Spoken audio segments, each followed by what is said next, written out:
نن چې محترمو زمونږ کومه وظیفه ده د جمعې د ورځې حوالې سره ده. یو ورور ډېر زیات لوی حاجت دا وظیفه ورته ورکړه شوله. هغه ورور دا وظیفه د جمعې په ورځ باندې دا محترم وکړله. الله پاک د هغوی تمام حاجتونه دای پوره کړل. که چېرته ستاسو هم حاجتونه وي، که چېرته ستاسو هم مشکلات وي، همدا وظیفه نن وکړئ. د جمعې ورځ ده، انشاءالله العزیز الله پاک به ستاسو تمام حاجتونه پوره کړي. الله پاک به ستاسو تمام مشکلات د به ختم کړي. که ستاسو حاجت د نوکرۍ وي، که ستاسو حاجت د مال و دولت وي، که ستاسو حاجت د رشتې وي، چې څومره محترمو ستاسو حاجات وي، تمام حاجتونه الله پاک دا به ستاسو پوره کړي.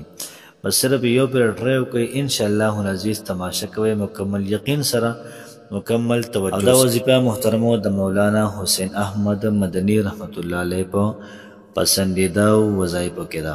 هغوی ته چې څه مسله را پیښه شوله دا وظیفه به یې کوله، یا چا چې به دې وظیفه وغوښتله نو دا وظیفه به وله دوی خامخا ورکوله. نو کوشش وکړئ محترمو چې وظیفه پخپله هم وکړئ، ملګرو سره هم شیر کړئ. بسم الله الرحمن الرحیم. شروع کوم د ډېر زیات بخښونکي او د ډېر زیات مهربان رب په نوم باندې. زه ګواهي ورکوم د دې خبرې چې د الله پاک نه علاوه د عبادت لایق بل څوک نشته، او نبی کریم صلی الله علیه و آله وسلم د الله بنده او رسول دی. السلام علیکم ورحمت الله وبرکاته. امید در رب کوم چې تاسو ټول په ټیک ټاک کې الله پاکم خوشاله آباد ساته. نن چې محترمو زمونږ کومه وظیفه ده نو ډېره زیاته قیمتي او ډېره زیاته عظیم الشانه وظیفه ده. ځکه محترمو د جمعې ورځ ده او بیا پکې د رمضان المبارک میاشت ده، او بیا پکې دومره قیمتي وظیفه تاسو د خپل حاجت دپاره وکړئ. الله پاک به لازماً ستاسو حاجات دا به پوره کوي. بیا تاسو د خپل مشکلاتو لپاره وظیفه وکړئ، الله پاک به لازماً ستاسو مشکلات دا به ختموي. محترمو چا هم دا وظیفه کړې هغوی نامراده شوي نه دي. الله پاک د هغوی مراد دا پوره کړی دی. الله پاک د هغوی تمام حاجتونه دا پوره کړي دي. که چېرته ستاسو هم حاجات وي، مشکلات وي، دا وظیفه دا هم ستاسو لپاره ده. که د الله پاک نه مال و دولت غواړئ، د الله پاک نه رزق غواړئ، پرسکون زندگی د الله پاک نه غواړئ، دغرنګې د دشمن نه حفاظت غواړئ، انشاءالله العزیز په دې وظیفې کې محترمو هر څه دا پراته دي.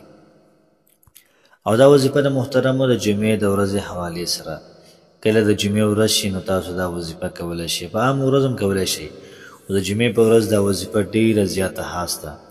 او دا وظیفه زما نه، دا د مولانا حسین احمد مدني رحمت الله علیه وظیفه ده، او ډېره زیاته پاورفل وظیفه ده. کوشش وکړئ چې پخپله هم وکړئ او دغرنګې محترمو ملګرو سره هم شیر کړئ. انشاءالله العزیز ډېره زیاته فایده به کوي. د وظیفې ترتیب او د وظیفې طریقه کار داسې دی چې کله تاسو دا وظیفه کول غواړئ نو تاسو به 11 پیرې درود ابراهیمي ووایئ. اللهم صل على محمد وعلى آل محمد كما صليت على إبراهيم وعلى آل إبراهيم إنك حميد مجيد. اللهم بارك على محمد وعلى آل محمد كما باركت على إبراهيم وعلى آل إبراهيم إنك حميد مجيد. دا محترم تاسو 11 پیرې وایي. بیا د هغې نه بعد 3 پیرې سورة الفاتحه وایي. الحمد لله رب العالمین الرحمن الرحیم تر وللضالین پورې. بیا د هغې نه بعد آیت الکرسی وایي. الله لا اله الا هو الحي القیوم تر آخر پورې. نو 3 پیرې آیت الکرسی ویله. بیا د هغې نه بعد 25 پیرې لا اله الا انت سبحانك اني كنت من الظالمين.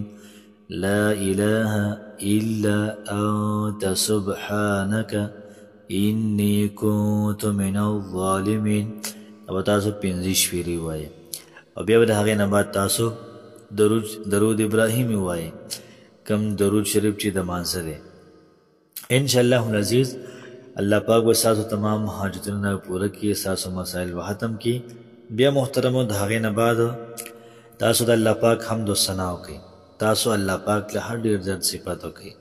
نبی کریم صلی الله علیه و آله وسلم باندې درود شریف ولګئ. او بیا د هغې نه بعد محترمو تاسو لاسونه خپل پروردګار او خپل رب ته راوچت کړئ او دا ورته ووایئ چې ای زموږ ربه، ای زموږ خالقه، مالکه، رازقه، زموږ بل درد او غوښتو نشته، بس صرف یو ستا درد دی، د دې نه هم چېرته بېنوا نه کړي. داسې دعا وکړئ داسې چې الله پاک ستاسو دعا واوري. کوشش وکړئ محترمو چې وظیفه په خپله مو کوئ، دغرنګې ملګرو سره هم شیر کړئ. الله پاک هم خوشحاله آباد ساته. السلام علیکم ورحمة الله وبرکاته.